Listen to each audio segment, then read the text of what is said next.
ಬಹಳ ಸಮೀಪ ಇಕೋ ಆಗ್ತದೇನೋ ಅಂತ. ಸೌಂಡ್ ಕಡಿಮೆ.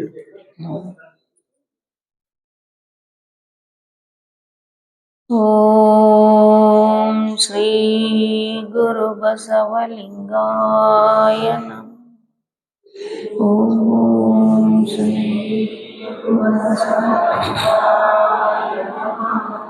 ಓಂ ಶ್ರೀ ಗುರು ಬಸವಲಿಂಗಾಯ ನಮಃ.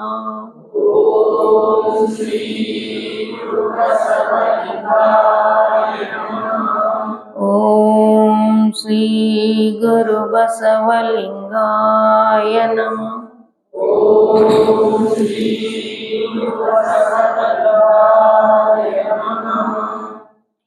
ಹೊತ್ತಾರೆ ನಾನೆದ್ದು ಯಾರ್ಯಾರ ನೆನೆಯಲಿ, ಹೊತ್ತಾರೆ ನಾನೆದ್ದು ಯಾರ್ಯಾರ ನೆನೆಯಲಿ.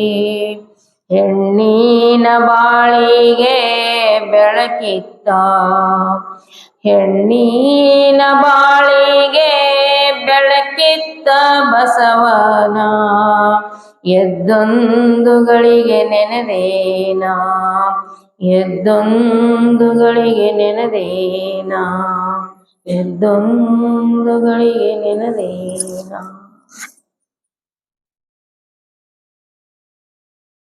ವಿಶ್ವಗುರು ಬಸವ ತಂದೆಯ ಚೇತನಕ್ಕೆ ಮಣಿದು ಆ ಬಸವ ತಂದೆಯ ಚೈತನ್ಯದ ಸ್ವರೂಪವೇ ಆಗಿರುವಂಥ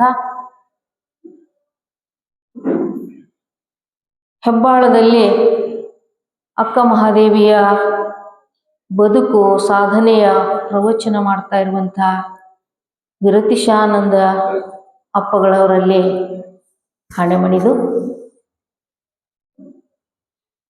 ಇಲ್ಲಿ ನೆರೆದಿರುವ ಎಲ್ಲ ಬಸವ ಸ್ವರೂಪಿಗಳೇ, ನಿಮ್ಮೆಲ್ಲರ ಪಾದಗಳಿಗೆ ಭಕ್ತಿಪೂರ್ವಕ ಶರಣು ಶರಣಾರ್ಥಿ.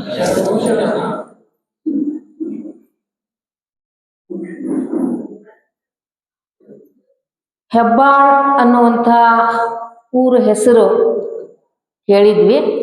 ಬರೇ ಹೆಬ್ಬಾಳ ಅಲ್ಲ, ಅದು ಕಲ್ಯಾಣ ಹೆಬ್ಬಾಳ್ ಅಂತ ಹೆಸರು ಪಡೆದಿದೆ. ಬಹುಶಃ ಈ ಕಲ್ಯಾಣ ಹೆಬ್ಬಾಳ್ ಆ ಹೆಸರೇ ಸೂಚಿಸುವ ಹಾಗೆ ಹೆಬ್ಬಾಳ್ ಅಂದ್ರೆ ಹಿರಿಯ ಬಾಳ್. ಎರಡು ಅರ್ಥ. ಒಂದು ಬಾಳ್ ಅಂದ್ರೆ ಕತ್ತಿ ಅಂತನೂ ಅರ್ಥ ಆಗುತ್ತೆ, ಇನ್ನೊಂದು ಬಾಳು ಅಂದ್ರೆ ಬದುಕು. ಹಿರಿಯ ಬದುಕನ್ನ ಬದುಕ್ತಾ ಇರುವಂಥ ಅನುಭಾವಿಗಳು ಇರುವಂಥ ಊರು ಹೆಬ್ಬಾಳ್. ಯಾವುದೇ ಒಂದು ಸ್ಥಳಕ್ಕೆ ಅದರದೇ ಆದಂಥ ಹಿರಿಮೆ ಇರುವುದಿಲ್ಲ. ಅಲ್ಲಿ ಬದುಕುವಂಥವರ ಬದುಕಿನಿಂದ ಆ ಸ್ಥಳಕ್ಕೆ ಒಂದು ಹಿರಿಮೆ ಬರ್ತದೆ. ಹೇಗೆ ಕಲ್ಯಾಣ, ಬಸವ ಕಲ್ಯಾಣ ಅಂತ ಕರಿತೀವೋ, ಹಾಗೆ ಬಾಗೇವಾಡಿಯನ್ನ ಬಸವನ ಬಾಗೇವಾಡಿ ಅಂತ ಕರಿತೀವೋ, ಅಲ್ಲಿ ಆ ಊರಿಗೆ ಆ ಹೆಸರು ಬರೋದಕ್ಕೆ ಬಸವ ತಂದೆ ಮಾಡಿದ ಕ್ರಾಂತಿ, ಅವರು ತಂದಂಥ ಸಮಾನತೆಯ ತತ್ವ, ಹೀಗೆ ಆ ಬಸವ ತಂದೆಯ ವ್ಯಕ್ತಿತ್ವದಿಂದ, ಅವರ ಸಾಧನೆಯಿಂದ ಆ ಊರುಗಳಿಗೆ ಹೇಗೊಂದು ಅವರ ಹೆಸರಿನೊಂದಿಗೆ ಅದನ್ನು ಗುರುತಿಸ್ತೇವೋ, ಹಾಗೆ ಇಲ್ಲಿಯೂ ಕೂಡ ನನಗನ್ಸಿದ್ದ ಅನಿಸಿಕೆ, ಬಹುಶಃ ಇಲ್ಲಿರುವಂಥವರು ಶರಣರ ಆದರ್ಶಗಳ ಹಿರಿಮೆಯನ್ನ ಅರಿತುಕೊಂಡಿರೋದ್ರಿಂದ, ಅಂಥ ಹಿರಿಮೆಯ ಬದುಕಿಗೆ ಮನಸ್ಸು ಮಾಡಿರೋದ್ರಿಂದ ಇದಕ್ಕೆ ಹೆಬ್ಬಾಳ್ ಅನ್ನುವಂಥ ಈ ಹೆಸರು ಒಂದು ರೀತಿ ಅನ್ವರ್ಥಕವಾಗಿ ಸಾರ್ಥಕವಾಗಿದೆ ಅಂತ ಅನಿಸ್ತು.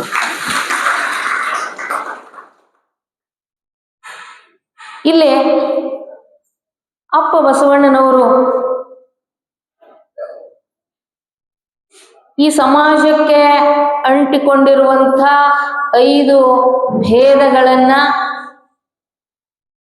ಹೊಡೆದೋಡಿಸಿ 5 ಭೇದಗಳನ್ನ ಇಲ್ಲವಾಗಿಸಿ ಸಮತೆಯ, ಸ್ವಾತಂತ್ರ್ಯದ, ವಿಶ್ವ ಬಂಧುತ್ವದ ಬದುಕನ್ನ ತಂದುಕೊಡ್ತಾರೆ. ಆ 5 ಭೇದಗಳಲ್ಲಿ ಲಿಂಗ ಭೇದವೂ ಕೂಡ ಒಂದು. ವರ್ಗಭೇದ, ವರ್ಣಭೇದ, ಲಿಂಗಭೇದ, ಆಶ್ರಮ ಭೇದ, ಜಾತಿ ಭೇದ. ಈ 5 ಭೇದಗಳಿಂದ ಸಮಾಜ ನಲುಗ್ತಾ ಇತ್ತು. ಸಮಾಜ ಛಿದ್ರವಾಗಿತ್ತು. ಸಮಾಜದ ಮನಸ್ಸುಗಳೆಲ್ಲ ಭೇದ ಭಾವದಿಂದ ಒಡೆದು ಹೋಗಿದ್ವು.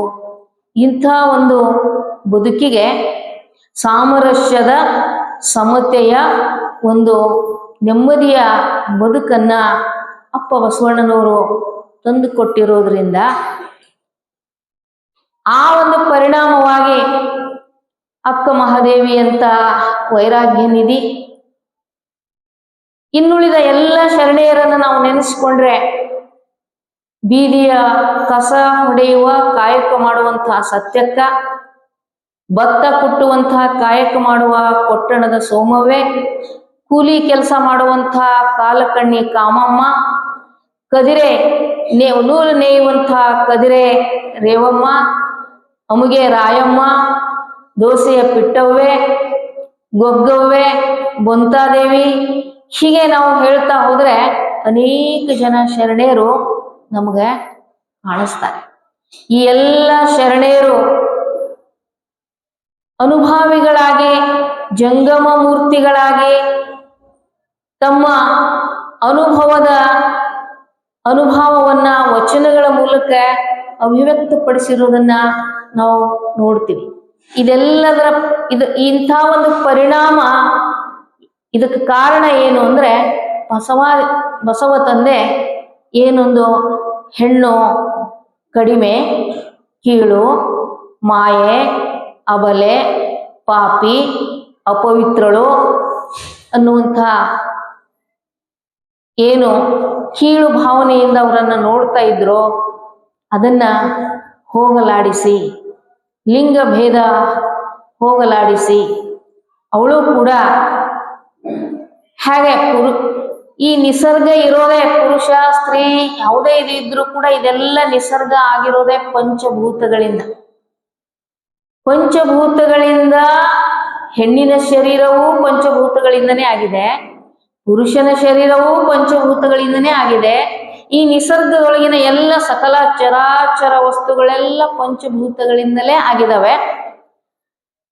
ಹಾಗಿರುವಾಗ ಪುರುಷ ಶ್ರೇಷ್ಠ ಅನ್ನುವಂಥದ್ದು, ಹೆಣ್ಣು ಕೀಳು ಅನ್ನುವಂಥದ್ದು, ಅಬಲೆ ಅನ್ನುವಂಥದ್ದು, ಮಾಯೆ ಅನ್ನುವಂಥದ್ದು ಇದು ಅವೈಜ್ಞಾನಿಕವಾದಂಥ, ಅವೈಚಾರಿಕವಾದಂಥ, ಅಸಮತೆಯಿಂದ ಕೂಡಿರುವಂತಹ ಒಂದು ವ್ಯವಸ್ಥೆ. ಹೊರಗಿನ ಕೊಳೆಯನ್ನ ಕಳ್ಕೊಳ್ಳೋದಕ್ಕೆ ನಾವು ಸ್ನಾನ ಮಾಡ್ತೀವಿ. ಇದು ಸುಲಭ ಉಪಾಯ. ನೀರು ಸಿಕ್ತು ಅಂದ್ರೆ ಸ್ನಾನ ಮಾಡ್ತೀವಿ. ಹೀಗೆ ನೀರಿನಿಂದ ಹೊರಗಿನ ಮೈಲಿಗೆ, ಹೊರಗಿನ ಹೊಲಸನ್ನ ಸ್ವಚ್ಛಗೊಳಿಸಿಕೊಳ್ಬಹುದು. ಆದರೆ ಮನುಷ್ಯರ ಮನಸ್ಸಿಗೆ, ಮನುಷ್ಯರ ಆಲೋಚನೆಗಳಿಗೆ ಕೊಳಕು ಮೆತ್ಕೊಳ್ತು ಅಂದ್ರೆ, ಹೊಲಸು ಮೆತ್ಕೊಳ್ತು ಅಂದ್ರೆ ಆವಾಗ ಅಂಥ ಮನುಷ್ಯನ ಮನಸ್ಸಿಗೆ ಅಂಟಿರುವಂಥ ಹೊಲಸನ್ನ, ಅವನ ಆಲೋಚನೆಯಲ್ಲಿರುವಂಥ ಹೊಲಸನ್ನ ತೊಳೆಯೋದು ಹೇಗೆ? ಇಲ್ಲಿ ತನಕ ಎಲ್ಲ ಮಡಿ ಮೈಲಿಗೆ, ದೇವರು ಪೂಜೆ ಪುನಸ್ಕಾರ, ನೂರಾರು ಪೂಜಾ ವಿಧಾನಗಳು ಇವನ್ನೆಲ್ಲ ಸಮಾಜ ತುಂಬಿ ತುಳುಕ್ತಾ ಇತ್ತು. ಅದರಿಂದ ಅದೆಲ್ಲವೂ ಕೂಡ ಕೇವಲ ಹೊರಗಿನ ಪರಿಶುದ್ಧತೆ, ಹೊರಗೆ ತೋರಿಕೆಯ ಒಂದು ವ್ಯವಸ್ಥೆಯನ್ನ ನಾವು ನೋಡ್ತೀವಿ. ಆದರೆ ಅಪ್ಪ ಬಸವಣ್ಣನವರು ಮನಸ್ಸುಗಳಿಗೆ ಅಂಟಿರುವಂತಹ ಕೊಳೆಯನ್ನ ಹೇಗೆ ಕಳಿಬೇಕು ಅನ್ನುವಂಥ ಒಂದು ಹೊಸ ವಿಧಾನವನ್ನ ನಮಗೆ ಕೊಡ್ತಾರೆ. ಅದೇ ಶರಣರ ಸಂಘ. ಒಂದು ಕಡೆ ನಮಗೆ ರಾಯಮ್ಮ ಹೇಳ್ತಾಳೆ, ಮುಂಡದಲ್ಲಿ ತಿರುಗುವವರು ಕೋಟ್ಯಾನು ಕೋಟಿ, ರುಂಡದಲ್ಲಿ ತಿರುಗುವವರು ಒಬ್ಬರನ್ನು ಕಾಣೆ. ಮೈಯ ಮೈಲಿಗೆಯ ಕಳೆಯುವವರು ಕೋಟ್ಯಾನು ಕೋಟಿ, ಮನದ ಮೈಲಿಗೆಯ ಕಳೆಯುವವರು ಒಬ್ಬರನ್ನು ಕಾಣೆ. ನಮ್ಮ ಅಮುಗೇಶ್ವರ ಲಿಂಗದಲ್ಲಿ ಮನದ ಮೈಲಿಗೆಯ ಕಳೆ ಬಂದಾತ ಬಸವಣ್ಣನೊಬ್ಬನೇ ಅಂತ ಹೇಳ್ತಾರೆ. ಹೀಗೆ ಮನದ ಕೊಳೆಯನ್ನ, ಮನದ ಹೊಲಸನ್ನ, ಮನದ ಆಲೋಚನೆಯ ಒಂದು ಹೊಲಸನ್ನ ಕಳೆಯುವಂಥ ಒಂದು ದಿವ್ಯ ವ್ಯವಸ್ಥೆಯನ್ನ, ಮಂತ್ರವನ್ನ ಬಸವ ತಂದೆ ಕೊಟ್ಟಿರೋದ್ರಿಂದ ಮತ್ತು ಆ ಬಸವ ತಂದೆಯ ವಿಚಾರಗಳನ್ನ, ಆ ವಿಚಾರಗಳಿಗೆ ಸ್ಪಂದಿಸುವಂತಹ, ಆ ವಿಚಾರಗಳನ್ನ ತಮ್ಮ ಹೃದಯದ ಭೂಮಿಯೊಳಗೆ ಬಿತ್ತಿಕೊಂಡು ಬೆಳೆದು ಸಮೃದ್ಧಿಯ ಅನುಭವದ ಆನಂದ ಅನುಭವಿಸುವಂತಹ ಹೃದಯಗಳು ಇರದಿದ್ರೆ ಅವಾಗ ಬಸವಣ್ಣವ್ರ ವಿಚಾರಗಳು ಕೂಡ ನಿಷ್ಪ್ರಯೋಜಕ ಆಕಿದ್ದು. ಈಗ ಅಪ್ಪರ ಪ್ರವಚನ ಮಾಡ್ತಾರೆ ಅನುಭಾವಿಗಳು, ಜ್ಞಾನಿಗಳು, ಆದ್ರೆ ಕೇಳೋರು ನೀವೇ ಇರಲಿಲ್ಲ ಅಂದ್ರೆ, ಅವ್ರ ವಿಚಾರಗಳನ್ನ ನಾವು ಕೇಳಬೇಕು, ಅಳವಡಿಸ್ಕೊಳ್ಬೇಕು ಅಂತ ಅನ್ನೋ ಮನಸ್ಸುಗಳು ಇರಲಿಲ್ಲ ಅಂದ್ರೆ ಅಲ್ಲಿ ನಿಷ್ಪ್ರಯೋಜಕ. ಹಾಗೆ ಬಸವಾದಿ ಶರಣರು ಬಸವಣ್ಣನವರ ಈ ಮೌಲ್ಯಗಳನ್ನ ಅಳವಡಿಸಿಕೊಂಡು ತಮ್ಮ ಹೃದಯದ ಭೂಮಿಯೊಳಗೆ ಅಂಥ ಒಂದು ಬೀಜಗಳನ್ನ ಬಿತ್ತಿಕೊಂಡು ಸಮತೆಯ, ಸಾಮರಸ್ಯದ, ಪ್ರೀತಿಯ, ಭಕ್ತಿಯ ಬೆಳೆಯನ್ನ ಏನು ಬೆಳೆಸಿದ್ರಲ್ಲ ಬಸವಾದಿ ಶರಣರು, ಈ ಎಲ್ಲ ಶರಣೆಯರು, ಇದು ನಮಗೆ ಬಸವ ತಂದೆಯ ಒಂದಿದ್ರಿಂದ ಸಿಗ್ತದೆ. ಗುರುವಿನ ಕರುಣೆ, ಗುರುವಿನ ಕರುಣೆ. ಇಲ್ಲಿ ಗುರು ಅಂತ ಯಾಕೆ ನಾವು ವಿಶ್ವ ಗುರು ಅಂತ ಕರಿತೀವಿ ಅಂದ್ರೆ, ಹೀಗೆ ವಿಶ್ವದ ಮಾನವರನ್ನೆಲ್ಲ ಪ್ರೀತಿಯಿಂದ ಕಾಣುವ, ವಿಶ್ವದ ಮಾನವರನ್ನೆಲ್ಲ ಸಮಾನತೆಯಿಂದ ಕಾಣುವ, ವಿಶ್ವದ ಮಾನವರೆಲ್ಲ ಒಪ್ಪಿಕೊಳ್ಳುವಂಥ ಮೌಲ್ಯಗಳನ್ನ ಬದುಕಿ ತೋರಿಸಿ ಆಮೇಲೆ ಬೋಧಿಸಿದ ವಿಚಾರಗಳಿರೋದ್ರಿಂದ ಅವರು ವಿಶ್ವ ಮೌಲ್ಯಗಳನ್ನು ಬದುಕಿದವರಾಗಿರೋದ್ರಿಂದ ವಿಶ್ವಗುರು, ವಿಶ್ವನಾಯಕ. ಹಾಗೆ ಕರ್ನಾಟಕದ ಸಾಂಸ್ಕೃತಿಕ ನಾಯಕ ಅಂತ ಇವತ್ತು ಸರ್ಕಾರ ಒಂದು ಜೀವ ಮಾಡಿದೆ. ಅದು ಬರೇ ಕಾಗದದಲ್ಲಿ ಇರೋದಲ್ಲ, ಬದುಕಿನೊಳಗೆ ಬರಬೇಕು. ಹಾಗೆ ಬರೇ ಕರ್ನಾಟಕ ಅಷ್ಟೇ ಅಲ್ಲ, ವಿಶ್ವದ ಸಕಲ ಮಾನವರೆಲ್ಲ ಸಹೋದರರಾಗಿ, ಈ ವಿಶ್ವವೇ ಕರ್ತಾರನ ಕಮ್ಮಟವಾಗಿ ನಾವೆಲ್ಲ ಆ ವಿಶ್ವದ, ಈ ವಿಶ್ವ ಎನ್ನುವಂಥ ಕಮ್ಮಟದೊಳಗೆ, ಮನೆಯೊಳಗೆ ಬದುಕುವಂಥ ಆ ವಿಶ್ವ ಚೈತನ್ಯದ ಸ್ವರೂಪಿಗಳಾಗಿ ಬದುಕುವ ಸಾಧ್ಯತೆ ಇರೋದ್ರಿಂದ ಬಸವಣ್ಣನವರು ಕೇವಲ ಕರ್ನಾಟಕದ ಸಾಂಸ್ಕೃತಿಕ ನಾಯಕರಷ್ಟೇ ಅಲ್ಲ, ವಿಶ್ವದ ಸಾಂಸ್ಕೃತಿಕ ನಾಯಕರು ಕೂಡ ಆಗಿದ್ದಾರೆ. ಇಂಥ ಮನದ ಕೊಳೆಯನ್ನ ನಾವು ಮೇಲಿಂದ ಮೇಲೆ ಸ್ವಚ್ಛ ಮಾಡ್ಕೊಳ್ತಾ ಇರಬೇಕು ಅಂದ್ರೆ ನಾವು ಯಾವಾಗಲೂ ಶರಣರ ಸಂಘದೊಳಗೆ ಇರಬೇಕು.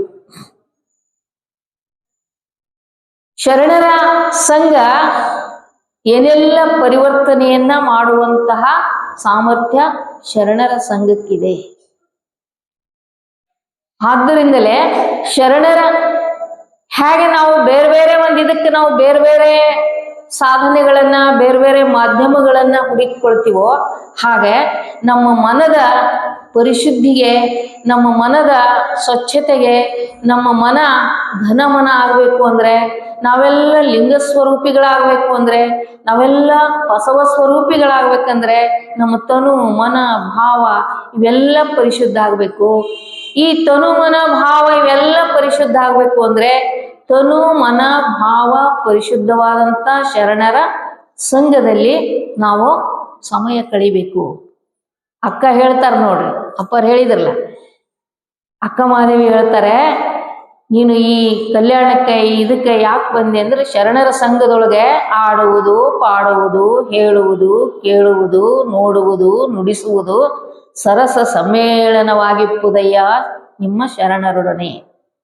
ಅಂದ್ರೆ ಹೀಗೆ ತಮ್ಮ ಮನಸ್ಸಿನ ಏನೆಲ್ಲ ಸಂಶಯಗಳನ್ನ, ಸಂದೇಹಗಳನ್ನ, ತೊಂದರೆಗಳನ್ನ, ನೋವುಗಳನ್ನ ಎಲ್ಲವನ್ನ ಪರಸ್ಪರ ಮುಕ್ತವಾಗಿ ಹಂಚಿಕೊಂಡು ಪರಸ್ಪರ ತಿದ್ದಿಕೊಂಡು ನಮ್ಮ ಮನಸ್ಸನ್ನ ಪರಿಶುದ್ಧಗೊಳಿಸುವಂಥ, ನಮ್ಮ ಭಾವವನ್ನ ಪರಿಶುದ್ಧಗೊಳಿಸುವಂಥ ಈ ಶಕ್ತಿ ಶರಣರ ಅನುಭವಕ್ಕಿದೆ. ನಿಮ್ಮ ಶರಣರ ಸುಳ್ಳು ನುಡಿಯನ್ನು ಒಂದು ಅರಗಳಿಗೆ ಇತ್ತರೆ ನಿಮ್ಮ ನಿತ್ಯ ಕಾಣ ರಾಮನಾಥ ಅಂತಾರೆ. ಅಂದ್ರೆ ಅಂಥ ಒಂದು ಶಕ್ತಿ ಶರಣರ ಸಂಘಕ್ಕಿದೆ.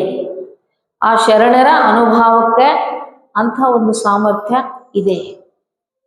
ಅದಕ್ಕೆ ಇಂಥ ಬಸವಣ್ಣನವರು ಹೀಗೆ ಸಮಾಜದ ಮನಸ್ಸುಗಳಿಗೆ ಅಂಟಿರುವ ಮಲಿನತೆಯನ್ನು ಕಳೆದು ಅವರ ಆಲೋಚನೆಗಳನ್ನ ಪರಿಶುದ್ಧಗೊಳಿಸಿ, ಅವರ ಅಭಿವ್ಯಕ್ತಿಯನ್ನು ಪರಿಶುದ್ಧಗೊಳಿಸಿ, ಅವರ ತನು ಮನ ಭಾವ ಇವೆಲ್ಲವುಗಳನ್ನು ಪರಿಶುದ್ಧಗೊಳಿಸಿ, ಅವರ ಕ್ರಿಯೆ ಯಾವಾಗ ಆಲೋಚನೆ ಬದಲಾಗ್ತದೆ ಆವಾಗ ಕ್ರಿಯೆಗಳು ಕೂಡ ತನ್ನಿಂತಾನೇ ಬದಲಾಗ್ತವೆ. ಅಂಥ ಒಂದು ಬದುಕನ್ನ ಬಸವ ತಂದೆ ಕರುಣಿಸಿದ್ರು. ಅದ್ರ ಜೊತೆಗೆ ಅವರ ವಿಚಾರಗಳನ್ನೆಲ್ಲ ಬದುಕಿನಲ್ಲಿ ಅಳವಡಿಸಿಕೊಂಡು ಸಾಮಾನ್ಯ ಜನರು ಕೂಡ ಅನುಭವಿಗಳಾದ್ರು, ಜಂಗಮ ಸ್ವರೂಪಿಗಳಾದ್ರು ಅಂದಾಗ ನಾವೆಲ್ಲ ಕೂಡ ಅವರ ಹಾಗೆ ಬದುಕೋದಕ್ಕೆ ಸಾಧ್ಯ ಇದೆ. ನಾವು ಕೇವಲ ಅವರನ್ನ ಗೋಡೆ ಮೇಲೆ ಫೋಟೋ ಹಾಕಿ ಅಯ್ಯೋ ಅವ್ರ ಮಹಾನ್ ವ್ಯಕ್ತಿಗಳು ಅಂತ ಕೈ ಮುಗಿದು ನಾವೆಲ್ಲ ಪಾಮರರು ನಮ್ಗೇನಾಗ್ತದೆ ಅಂತ ನಾವು ಅವ್ರನ್ನ ಅಲ್ಲೇ ಇಟ್ಟು ಅವರಿಗೆ ನಾವು ನಮಗ ಅಂದಂಗ ಬದುಕು ಮಾಡೋದಲ್ಲ. ಅವರು ನಮ್ಮ ಒಳಗಿಳಿಬೇಕು. ಬರೀ ಗೋಡೆ ಮೇಲೆ ಅಲಂಕಾರವಾಗಿರೋದಷ್ಟೇ. ಅಂದ್ರೆ ಅದನ್ನ ಹಾಕಬಾರ್ದು ಅಂತ ನಾ ಹೇಳ್ತಾ ಇಲ್ಲ, ಆದ್ರೆ ಅಲ್ಲೇ ಕೂಡಿಸಿ ನೀ ಇಲ್ಲೇ ಇರೋ ಅಂತ ನೆನಪಾದಾಗ ಒಂದು ಉದಿನ ಕಡ್ಡಿ ಬೆಳೆಗೆ ಗಂಟಿ ಬಾರಿಸಿ ಇದು ಮಾಡೋದಲ್ಲ. ಅದನ್ನ ನಮ್ಮ ಒಳಗೆ ತಗೋಬೇಕು, ನಮ್ಮ ಮನಸ್ಸಿನೊಳಗೆ ತಗೋಬೇಕು, ನಮ್ಮ ಭಾವದೊಳಗೆ ತಗೋಬೇಕು, ನಮ್ಮ ಆಚಾರದೊಳಗೆ ಅವು ಪ್ರಯೋಗಗೊಳ್ಬೇಕು. ಅಂದಾಗ ಮಾತ್ರ ನಾವು ಬಸವ ಸ್ವರೂಪಿಗಳೇ ಆಗ್ತೀವಿ, ನಾವು ಲಿಂಗ ಸ್ವರೂಪಿಗಳೇ ಆಗ್ತೀವಿ ಅನ್ನೋದನ್ನ ಬಸವಾದಿ ಶರಣರು ನಮಗೆ ತಿಳಿಸಿಕೊಟ್ಟಿದ್ದಾರೆ. ಅದಕ್ಕೆ ನಾನು ಪ್ರಾರಂಭದೊಳಗೆ ಹೇಳಿದೆ, ಹೊತ್ತಾರೆ ಎದ್ದು ಯಾರ್ಯಾರು ನೆನಿಲಿ, ಯಾರ್ಯಾರನ್ನು ನೆನೆಯಕ್ ಹೋಗ್ಬೇಡ. ಬಸವಣ್ಣ ಒಬ್ಬರನ್ನ ನೆನೆದ್ರೆ ಎಲ್ಲರೂ ಅವ್ರೊಳಗೆ ಅದಾರೆ. ಯಾಕೆಂದ್ರೆ ಸುಮ್ಮನೆ ನೆನೆಯೋದಲ್ಲ, ಹೆಣ್ಣಿನ ಬದುಕಿಗೆ ಒಂದು ಬೆಳಕು ಕೊಟ್ಟವ್ರು. ಈಗ ಅದಕ್ಕಿಂತ ಮೊದಲು ಹೇಗಿತ್ತು, ಹೆಣ್ಣು ಮಾಯೆ, ಅವಳು ಅಬಲೆ, ಅಷ್ಟೇ ಅಲ್ಲ ಆಕಿ ಮುಟ್ಟಾಗ್ತಾಳೆ, ಅದಕ್ಕೆ ಅಪವಿತ್ರಳು. ಇಂಥವೆಲ್ಲ ಬಿರುದುಗಳನ್ನು ಕೊಟ್ಟಿದ್ರು ಹೆಣ್ಣಿಗೆ. ಹೆಣ್ಣು ಬೇಕು, ತಾಯಿಯಾಗಬೇಕು, ಹೆಂಡತಿ ಆಗಬೇಕು, ಮಕ್ಕಳಾಗಬೇಕು, ಅಕ್ಕ ತಂಗಿಯರಾಗಬೇಕು. ಈ ಇಡೀ ಬದುಕು ನಡೆಯೋದಕ್ಕೆ ಹೆಣ್ಣು ಗಂಡು ಎರಡೂ ಪೂರಕ. ಆದ್ರೆ ಪೂರಕ ಅಂತ ತಗೊಂಡ್ರೆ ವಿನಃ ಅವಳನ್ನ ಬದುಕಿನೊಳಗೆ ಪ್ರಧಾನ ಅಂತ ಗಮನಿಸಲಿಲ್ಲ. ಸಹಾಯಕಳಾಗಿ ತಗೊಂಡ್ರೆ ವಿನಃ ಅವಳನ್ನ ಪ್ರಧಾನವಾಗಿ ಗಮನಿಸಲಿಲ್ಲ. ಹೀಗಾಗಿ ಅವಳಿಗೆ ದೇವರು, ಧರ್ಮ, ಪೂಜೆ ಇದ್ಯಾವುದಕ್ಕೂ ಕೂಡ ಅವಳಿಗೆ ಅವಕಾಶ ಕೊಡ್ಲಿಲ್ಲ. ಅಧ್ಯಾತ್ಮ, ಧರ್ಮ, ಪೂಜೆ ಇವೆಲ್ಲವುಗಳಿಂದ ವಂಚಿತಳನ್ನಾಗಿ ಹೆಣ್ಣನ್ನ ಕಂಡ್ರು. ಅದಕ್ಕೆ ಬಸವಣ್ಣನವರು ಧರ್ಮ ಸಂಸ್ಕಾರ ಬರೇ ಪುರುಷರಿಗಷ್ಟೇ ಅಲ್ಲ, ಸಕಲ ಜೀವಿಗಳಿಗೂ ಬೇಕು, ಎಲ್ಲ ಮಾನವರಿಗೂ ಸಂಸ್ಕಾರ ಬೇಕು. ಯಾಕಂದ್ರೆ ಎಲ್ಲರಿಗೂ ತನು ಇದೆ, ಮನ ಇದೆ, ಭಾವ ಇದೆ, ಬಯಕೆಗಳಿದಾವೆ. ಇವೆಲ್ಲ ಇರುವಾಗ ಅವಳಿಗೂ ಕೂಡ ಪುರುಷನ ಹಾಗೆ ಉಳಿದೆಲ್ಲರಂತೆ ಅವಳಿಗೂ ಕೂಡ ತನು ಮನ ಭಾವದ ತೃಪ್ತಿಗೆ ಕಾಯಕನೂ ಬೇಕು, ಲಿಂಗ ಪೂಜೆಯೂ ಬೇಕು, ಹೀಗೆ ಅನುಭವದ ಒಂದು ಆನಂದವೂ ಕೂಡ ಬೇಕು ಅನ್ನೋದನ್ನ ಬಸವ ತಂದೆ ಗುರುತಿಸ್ತಾರೆ. ಹೀಗೆ ಗುರುತಿಸಿ ಅವಳ ಒಳಗಿರುವಂಥ ಸಾಮರ್ಥ್ಯವನ್ನ, ಶಕ್ತಿಯನ್ನ ಪ್ರಕಟಗೊಳ್ಳೋದಕ್ಕೆ, ಅವರು ಅನುಭಾವಿಗಳಾಗಿ ಬೆಳೆಯೋದಕ್ಕೆ ಅವಕಾಶ ಮಾಡಿಕೊಡ್ತಾರೆ. ಅವರ ಅವಕಾಶ ಮಾಡಿಕೊಟ್ರು ಅಂತ ತಿಳ್ಕೊಂಡು ಅಕ್ಕ ಮಹಾದೇವಿ ಅಂತ ಶರಣೆ, ಸತ್ಯಕ್ಕನಂತಹ ಶರಣೆ, ಗಂಗಾಂಬಿಕೆ, ನೀಲಾಂಬಿಕೆಯವರಂತಹ ಶರಣೆಯರು, ಅಕ್ಕ ನಾಗಮ್ಮನಂತಹ ಮಹಾಶರಣೆ, ಇಂಥ ಎಲ್ಲ ಶರಣೆಯರು ಅನುಭವ ಮಂಟಪದೊಳಗೆ ಅವರು ಅನುಭವಗೋಷ್ಠಿಯೊಳಗೆ ಭಾಗವಹಿಸಿ ತಮ್ಮ ತಮ್ಮ ಜೀವನಾನುಭವಗಳನ್ನ ವಚನಗಳ ರೂಪದೊಳಗೆ ಅಭಿವ್ಯಕ್ತಗೊಳಿಸಿದ್ರು. ಅಷ್ಟೇ ಅಲ್ಲ, ಅವರ ಆಲೋಚನೆಗಳು ಬದುಕಿನೊಳಗೆ ಅಭಿವ್ಯಕ್ತಗೊಂಡವು. ಅನುಸರಿಸಿ ಆಚರಣೆ ಮಾಡಿ ಅವುಗಳನ್ನ ವಚನ ರೂಪಕ್ಕೆ ತಂದ್ರು. ಇಂಥ ಎಲ್ಲರನ್ನೂ ಎಂಥವರನ್ನು ಪ್ರೀತಿಸೋದರ ಮೂಲಕ, ಗುರುತಿಸೋದ್ರ ಮೂಲಕ, ಅವರ ಸಾಮರ್ಥ್ಯವನ್ನ ಗೌರವಿಸೋದ್ರ ಮೂಲಕ ಎಲ್ಲರನ್ನೂ ಜಂಗಮ ಸ್ವರೂಪಿಗಳಾಗಿ ಮಾಡಿದ್ರು. ಅಂಥ ಒಂದು ವ್ಯಕ್ತಿತ್ವ ಅಪ್ಪ ಬಸವಣ್ಣನವ್ರದ್ದು. ಇಂಥ ಒಂದು ಅವಕಾಶವನ್ನ ಕಲ್ಪಿಸಿಕೊಟ್ಟಿರೋದ್ರಿಂದ ಈ ಶರಣೆಯರು ಬರೇ ಅಡಿಗೆ ಮನೆಗೆ, ಹೆರಿಗೆ ಮನೆಗೆ ಅಷ್ಟೇ ಸೀಮಿತವಾಗಿರುವಂತಹ ಹೆಣ್ಮಕ್ಳು, ಗೃಹಿಣಿ, ಗೃಹ ಮುಚ್ಚತೆ ಅಂತ ಹೇಳ್ತಿದ್ರು. ಆಮೇಲೆ ಹೆಣ್ಣನ್ನ ಎಲ್ಲಿ ಪೂಜಿಸ್ತಾರೋ ಅಲ್ಲಿ ದೇವತೆಗಳು ನೆಲೆಸ್ತಾರೆ ಅಂತ ಹೇಳ್ತಿದ್ರು. ಆದ್ರೆ ಅದೇ ಜನ ಆ ಸಿದ್ಧಾಂತದೊಳಗ ಹಾಗೆ ಹೇಳಿರುವವರೇ ಮತ್ತೊಂದು ಕಡೆಗೆ ನ ಸ್ತ್ರೀ ಸ್ವಾತಂತ್ರ್ಯಂ ಅರ್ಹತಿ ಅಂತ ಹೇಳಿದ್ರು. ಆಕೆ ಸ್ವಾತಂತ್ರ್ಯಕ್ಕೆ ಅರ್ಹಳೆ ಅಲ್ಲ. ಆದರೆ ಬಸವ ತಂದೆ ಮಾಡಿದ ಅದ್ಭುತವಾದಂತ, ನಾವೇನ್ ಬಹಳ ಪುರಾಣಗಳಲ್ಲಿ ಪವಾಡಗಳು ಅಂತ ಹೇಳ್ತೀವಲ್ಲ, ಅವ್ಯಾವ ಪವಾಡಗಳೆಲ್ಲ ನಿಜವಾಗಿಯೂ ಕೂಡ ಜನರ ಜೀವನದೊಳಗೆ ಏನೋ ಅಪರೂಪದ ಅದ್ಭುತವಾದ ಪರಿವರ್ತನೆ, ಬದಲಾವಣೆ ಅಂತಂದ್ರಲ್ಲ, ಇದು ನಿಜವಾದ ಪವಾಡ. ಹಾಗೆ ಅಡಿಗೆ ಮನೆ, ಹೆರಿಗೆ ಮನೆಗೆ ಸೀಮಿತವಾದಂತ ಹೆಣ್ಣನ್ನ ಗೃಹಿಣಿ, ಗೃಹ ಮುಚ್ಚತೆ, ಗೃಹಿಣಿಯಾದವಳು ಮನೆಯೊಳಗನೆ ಶೋಭಿಸ್ತಕ್ಕವಳು ಅಂತ ಇರುವಂತ ಅವಸ್ಥೆ ಏನಿತ್ತು ಅದನ್ನ ಮೀರಿ, ಇವೆರಡೇ ಅಲ್ಲ, ಇಷ್ಟೇ ಅಲ್ಲ, ಇನ್ನೂ ಒಂದು ಮನೆ ಇದೆ, ಅದು ಅರಿವಿನ ಮಹಾಮನೆ. ಹೆಣ್ಣು ಬರೀ ಅಡಿಗೆ ಮನೆಗೆ ಸೀಮಿತ ಅಲ್ಲ, ಹೆರಿಗೆ ಮನೆಗೆ ಸೀಮಿತ ಅಲ್ಲ. ಹೀಗ ಅಂದ ಮಾತ್ರಕ್ಕೆ ಅಡಿಗೆ ಮಾಡೋದು, ಮಕ್ಕಳನ್ನ ಹೆರೋದು ಅದು ತಪ್ಪಂತಲ್ಲ, ಅದು ಅಪವಿತ್ರ ಅಂತಲ್ಲ, ಅದು ಬಂಧನ ಅಂತಲ್ಲ. ಯಾಕೆ ಬಂಧನ ಅಲ್ಲ? ಒಂದು ವೇಳೆ ಗೃಹಸ್ಥ ಜೀವನ ಪಾಪದ ಜೀವನ ಅನ್ನೋದಾದ್ರೆ, ಅಪವಿತ್ರ ಜೀವನ ಅನ್ನೋದಾದ್ರೆ, ಲೌಕಿಕ ಜೀವನ ಕಡಿಮೆ ಅನ್ನೋದಾದ್ರೆ, ನಾಡಿನಲ್ಲಿ ಆಗಿ ಹೋದಂತ ಎಲ್ಲಾ ದಾರ್ಶನಿಕರು, ಎಲ್ಲಾ ಮಹಾತ್ಮರು, ಎಲ್ಲಾ ಯೋಗಿಗಳು, ಇವರೆಲ್ಲ ಗೃಹಸ್ಥ ಜೀವನದಲ್ಲಿಯೇ ಹುಟ್ಟಿ ಬಂದವರು. ಯಾರು ಹಾಗೆ ಆಕಾಶದೊಳಗೆ, ಗಾಳಿ ಒಳಗೆ ಹುಟ್ಟಿ ಬಂದವರಲ್ಲ. ಎಲ್ಲರೂ ಕೂಡ ಅಂತ ಮಹಾನ್ ವ್ಯಕ್ತಿಗಳು ಹುಟ್ಟಿ ಬಂದದ್ದು ಕೂಡ ಸತಿಪತಿಗಳ ಗರ್ಭದಿಂದಲೇ ಆಗಿರೋದ್ರಿಂದ ಗೃಹಸ್ಥ ಧರ್ಮದ ತಳಹದಿ ಅತ್ಯಂತ ಪವಿತ್ರವಾದದು ಮತ್ತು ಅದು ಕೀಳಲ್ಲ. ಬಹಳ ಜನರ ತಪ್ಪು ತಿಳುವಳಿಕೆ ಏನಿತ್ತು ಅಂದ್ರೆ, ಈ ಸಂಸಾರ, ಈ ಜಗತ್ತು, ಈ ಪ್ರಪಂಚ ಇದೆಲ್ಲ ಮಿಥ್ಯ, ಇದೆಲ್ಲ ತಪ್ಪು, ಬ್ರಹ್ಮ ಸತ್ಯ, ಜಗನ್ಮಿಥ್ಯ ಅಂತ ಹೇಳುವಂಥ ಮಾತು. ಆದರೆ ಬಸವಣ್ಣವ್ರು ಹೇಳ್ತಾರೆ, ಬ್ರಹ್ಮ ಎಷ್ಟೋ ಸತ್ಯವೋ ಅಷ್ಟೇ ಈ ಜಗತ್ತು, ಈ ಬದುಕು ಕೂಡ ಅಷ್ಟೇ ಸತ್ಯ, ಅಷ್ಟೇ ಅರ್ಥಪೂರ್ಣವಾದುದು. ಹಾಗೆ ಅಡಿಗೆ ಮನೆ ಹೆರಿಗೆ ಮನೆಗೆ ಸೀಮಿತವಾದಂತ ಹೆಣ್ಣನ್ನ ಅರಿವಿನ ಮಹಾಮನೆಯ ಪರಿಚಯ ಮಾಡಿಸಿದವರು, ಮಹಿಳೆಯರಿಗೆ ಅರಿವಿನ ಮಹಾಮನೆಯ ಪರಿಚಯ ಮಾಡಿಸಿದವರು.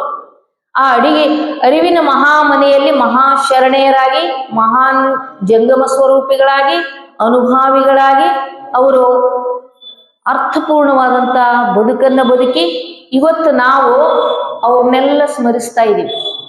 ಇವತ್ತು ಅಕ್ಕ ಮಹಾದೇವಿಯ ಪ್ರವಚನ ಕೇಳ್ತಾ ಇದ್ದೀವಿ.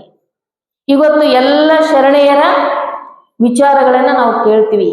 ಗೊಗ್ಗವ್ವ ಎನ್ನುವಂಥ ಒಬ್ಬ ಶರಣೆ ಹೇಳ್ತಾಳೆ, ಮೊಲೆ ಮೂಡಿ ಬಂದರೆ ಹೆಣ್ಣೆಂಬರು, ಮೀಸೆ ಕಾಶೆ ಬಂದರೆ ಗಂಡೆಂಬರು, ಈ ಉಭಯದ ಜ್ಞಾನ ಹೆಣ್ಣೋ ಗಂಡೋ ನಾಸ್ತಿನಾಥ ಅಂತ ಪ್ರಶ್ನೆ ಮಾಡ್ತಾಳೆ. ಯಾರಿಗೆ ಪುರುಷನ ಎದುರಿಗೆ ನಿಂತ್ಕೊಂಡು ಮಾತನಾಡುವ ಅವಕಾಶ ಇರಲಿಲ್ಲ, ಸಮಾಜದೊಳಗೆ ನಿಂತು ಸಮಾಜದ ಜನರ ಎದುರಿಗೆ ಮಾತನಾಡುವಂತ ಅವಕಾಶ ಹೆಣ್ಣಿಗಿರ್ಲಿಲ್ಲ. ಆಕೆ ಏನಿದ್ರು ಅಡಿಗೆ ಮನೆಗೆ ಸೀಮಿತ, ಗೃಹಿಣಿ ಗೃಹ ಮುಚ್ಚತೆ ಅನ್ನುವಂಥ ವ್ಯವಸ್ಥೆಯನ್ನ ಬದಲು ಮಾಡಿರುವಂಥ ಒಂದಿದನ್ನು ನಾವು ಕಾಣ್ತೇವೆ. ಆಕೆ ಈ ಶರಣೆಯರ ವಚನಗಳೆಲ್ಲ ನೋಡಿದ್ರೆ ಸಮಾಜದೊಳಗಿರುವಂಥ ಅನ್ಯಾಯವನ್ನ, ಸಮಾಜದೊಳಗಿರುವಂತಹ ಜಾತಿ ವ್ಯವಸ್ಥೆಯನ್ನ, ಸಮಾಜದೊಳಗಿರುವಂಥ ತಾರತಮ್ಯವನ್ನ, ಸಮಾಜದೊಳಗಿರುವಂಥ ಆಡಂಬರ, ಹೊರಗಿನ ವೈಭವದ ಬದುಕನ್ನ, ಇದನ್ನೆಲ್ಲ ತಮ್ಮ ವಚನಗಳ ಮೂಲಕ ವಿಮರ್ಶೆ ಮಾಡಿದ್ದಾರೆ. ಇದನ್ನೆಲ್ಲ ನಾವು ಗಮನಿಸಿದ್ರೆ ಅಂದ್ರೆ ಅವಳು ಅವಕಾಶ ಕೊಟ್ರೆ, ಅವಳೊಳಗಿರುವಂಥ ಶಕ್ತಿಯನ್ನ, ಸಾಮರ್ಥ್ಯವನ್ನ ಬೆಳೆಯೋದಕ್ಕೆ ಅವಕಾಶ ಕೊಟ್ರೆ ಅವಳು ಈ ಸಮಾಜವನ್ನ ತಿದ್ದಬಲ್ಲಳು. ಓಕೆ, ಕುಟುಂಬವನ್ನ ತಿದ್ದಬಲ್ಲಳು.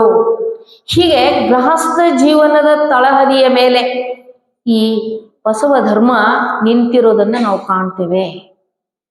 ಯಾರ್ಯಾರಿಗೆ ಯಾವುದರಲ್ಲಿ ಆಸಕ್ತಿ ಇದೆಯೋ ಅವರು ಅದನ್ನ ಪ್ರೀತಿಯಿಂದ, ಪರಿಶ್ರಮದಿಂದ ಅದನ್ನ ಪಡ್ಕೊಳ್ಳಿಕ್ಕೆ ಅವಕಾಶ ಇದೆ. ಆದ್ರೆ ಯಾವುದು ಶ್ರೇಷ್ಠ ಅಲ್ಲ, ಯಾವುದು ಕನಿಷ್ಠ ಅಲ್ಲ.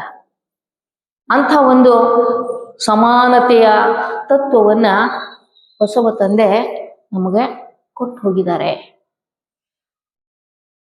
ಇಂಥ ಹಿನ್ನೆಲೆಯಲ್ಲಿ ನಾವು ಗಮನಿಸಿದ್ರೆ ಬಸವಣ್ಣವರೇ ಒಂದು ಕಡೆ ಹೇಳ್ತಾರೆ, ಹುಳಿವಿಡಿದು ಘೃತವ ಕಾಣುವಂತೆ, ಅಕ್ಷರವಿಡಿದು ವಿದ್ಯೆಯ ನರಿವಂತೆ,